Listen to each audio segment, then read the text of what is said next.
This is me Anu. Welcome to my YouTube channel Anushree blog. কেমন আছো সবাই? আজ আমরা সব ফ্রেন্ডরা মিলে যাচ্ছি শিব ঠাকুরের মাথায় জল ঢালতে। সবাই যায় শ্রাবণ মাসের প্রথম সোমবারে, বাট আমরা যাচ্ছি শ্রাবণ মাসের তৃতীয় সোমবার। এখানে এসে কিন্তু আমাদের বেশিক্ষণ দাঁড়াতে হয়নি, আমরা কিন্তু সাথে সাথেই টোটো পেয়ে গেছি। এই যে টোটোটা দেখছো, এই টোটো করেই কিন্তু আমরা সবাই এসেছি।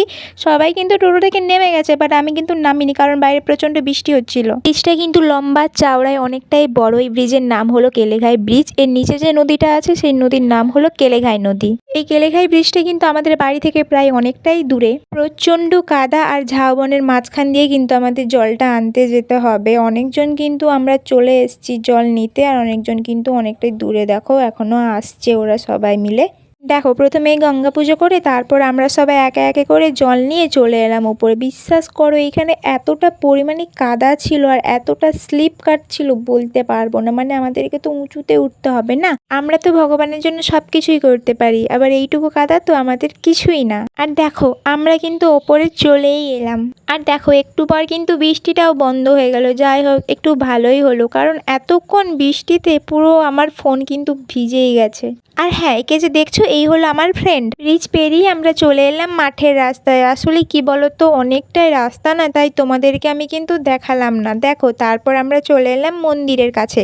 আর আমাদের মন্দিরের পাশে একটা পুকুর আছে। আমরা এতটা দূর থেকে এলাম তো, তাই আগে আমাদেরকে এইখানে একবার করে স্নান করতে হবে, তারপরে আমাদেরকে কিন্তু জল ঢালতে যেতে হবে। তারপর দেখো আমরা এখানে স্নান করে চলে গেলাম লাইনে দাঁড়াতে। আর আমি তো কল্পনাও করিনি যে এত বড় লাইন হয়। অনেক তপস্যা করার পর চলে এলাম একটু প্রথমের দিকে। দেখো মন্দিরটা তোমাদের আমি একটু দেখিয়েই দিই।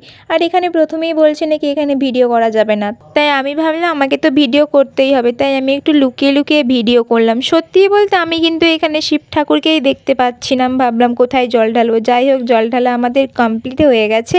এবার আমরা সবাই যাবো খেতে, কারণ এইখানে নাকি খাওয়ানোর কথা ছিল, তাই আমরা সবাই মিলে চলে গেলাম খেতে। দেখো এইখানে যখন এসে দেখি এখানে কিন্তু অনেকজন কিন্তু অলরেডি খেতে চলে এসেছে, তাই ভাবছি আমাদেরকে কিন্তু এখন দাঁড়িয়ে থাকতে হবে। তারপর সব কিছু রেখে দিয়ে আমরা চলে এলাম এইখানে খেতে। আজকের মেনুতে ছিল ভাত, চচ্চড়ি, ডাল আর শুক্তো। তাড়াতাড়ি খেয়ে আমরা এবার চলে এলাম বাড়ি। আর হ্যাঁ, আজকের ভিডিওটা এই পর্যন্ত। দেখা হচ্ছে তোমাদের সাথে নেক্সট অন্য কোনো ভিডিওতে। ততক্ষণ তোমরা ভালো থাকো আর আমার চ্যানেলটাকে লাইক সাবস্ক্রাইব করে দাও। টাটা।